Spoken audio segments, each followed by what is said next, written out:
Hi guys, आज का हमारा क्वेश्चन है resistance across face diagonals of a cube.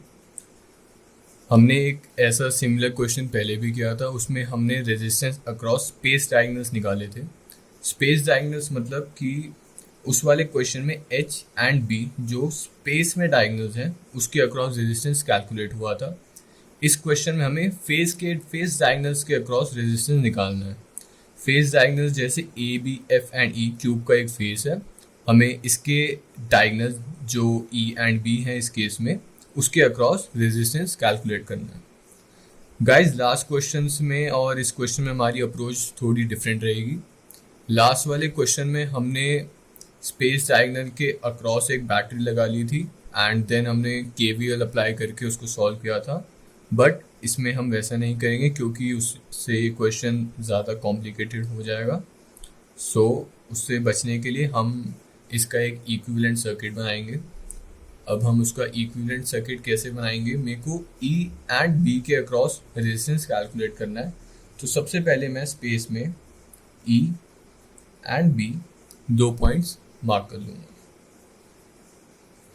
E and B. And then अगर मैं इस साइड को देखूँ तो ये स्क्वायर है, तो इसकी बाकी की एजेस ये हो जाएंगी, that is A and F. So इसको यहाँ से ऐसे ज्वाइन कर देंगे।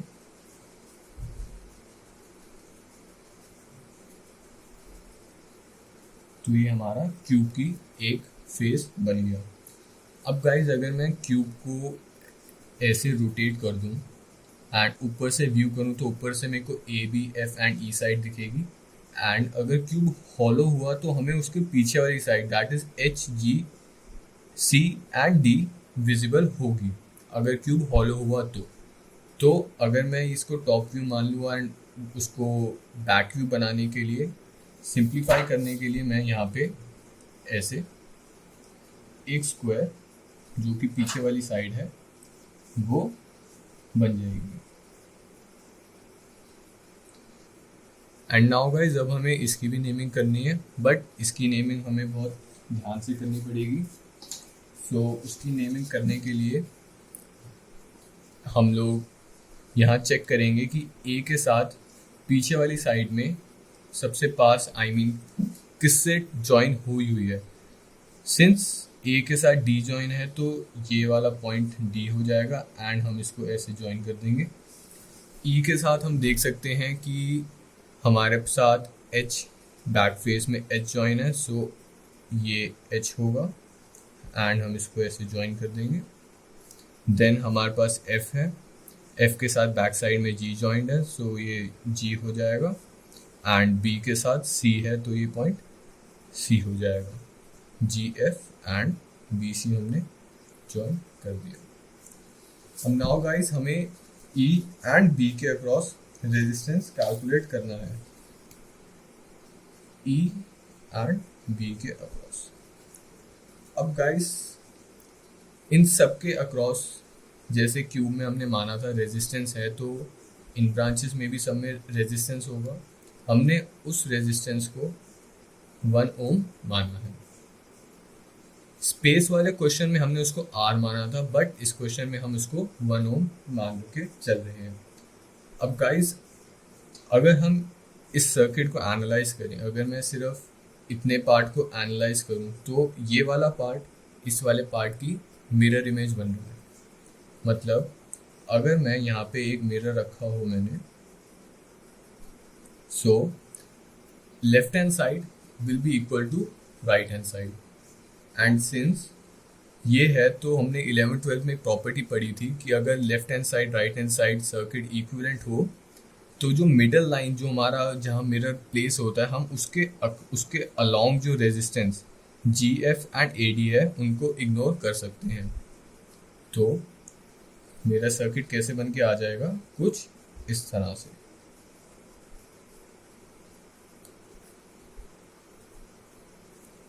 ई ए बी एफ एंड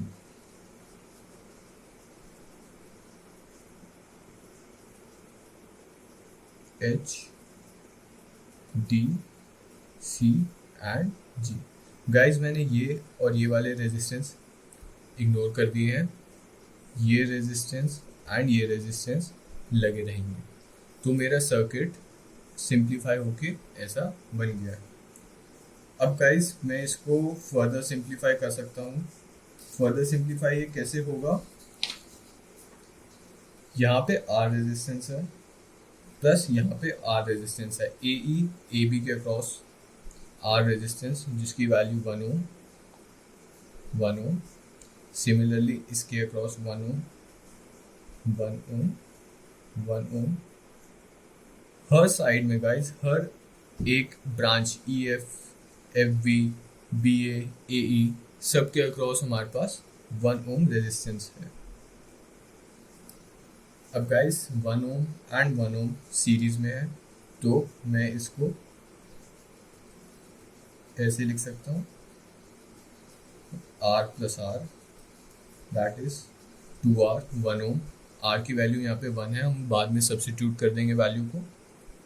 बीच वाला रेजिस्टेंस देखते हैं, R एंड R, ये रेजिस्टेंस एंड ये रेजिस्टेंस जो कि E H B and C, E H B and C, and बीच में ये जो है गाइज ये 1 plus 1 2 ohms, similarly 1 plus 1 2 ohms, ये क्योंकि सीरीज में है। अब 2 ओम्स एंड 2 ओम्स जो है वो है एक दूसरे के पैरेलल में मतलब 1 प्लस 1 2 ओम्स, ये सीरीज में थे दोनों। अब जो 2 ओम्स एंड 2 ओम्स यहाँ पे हैं वो दोनों एक दूसरे के पैरेलल में है, that is 1/2 plus 1/2 equals to 1 ohm. तो हमारे पास बीच में एक सिंगल 1 ओम का रेजिस्टेंस आ गया। ये R था, जो EH था, BC वो भी R, एंड मिडल वाले को हमने रिजल्टेंट कैलकुलेट किया जो हमारा 1 ओम आया, उसको हमने R यहाँ पे लिख दिया। देन नीचे वाले में सेम जैसे ऊपर था 1 plus 1, it comes out to be 2R और 2 ओम्स। यहाँ पे R की वैल्यू 1 है, and this is E, this is B। इसको फाइनली सॉल्व जब करेंगे तो हमारे पास इसका इक्विवेलेंट सर्किट यहाँ पे ये आ जाएगा, 2R R plus R plus R 3R, and क्योंकि ये तीनों पैरेलल में है सो 1/2R plus 1/2R plus 1/3R, this comes out to be 4/3R, and this is R dash, that is total resistance। अब जब इसका रेसिप्रोकल हो जाएगा तो मेरे पास आंसर आ जाएगा 3R/4 ohms।